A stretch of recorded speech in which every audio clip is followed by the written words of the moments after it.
মতিগতি ভালো না। এখনই মনে হচ্ছে পালাবেন। আমাকে পার্লার থেকে উঠাই নিয়ে আসছেন, এতক্ষণে সবাই জেনে গেছে যে আমি পালাই গেছি। আর এখন যদি আমি বাসায় যাই, আমার বাসায় তো উঠতে দিবেই না। আর আমার বাবা কমিশনার, নিজের সম্মানের জন্য হলেও আমাকে মেরেই ফেলবে। আপনারা যেহেতু আমাকে এখানে বিয়ে করানোর জন্য নিয়ে আসছেন, আমাকে আগে আপনারা বিয়ে দিবেন, তারপরে সবাই এখান থেকে যাবেন। কই লিখি বিয়ে হয়ে যায় নাকি? পাত্র মামু কই?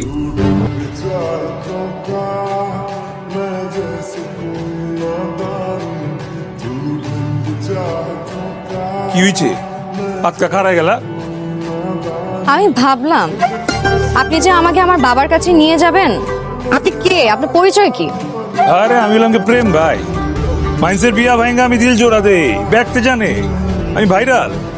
জি না, আপনি হলেন আমার কিডন্যাপার, আর আমার বাবা হলো কমিশনার। সবার প্রথমে আপনাকে ধরবে, তারপর আপনার সামনে আমাকে জবাই দিয়ে আমার লাশ গুম করে আপনাকে জেলে দিবে। আপনি তো তাও জেলের ভাত খেতে পারবেন, কিন্তু আমাকে তো মেরে ফেলবে।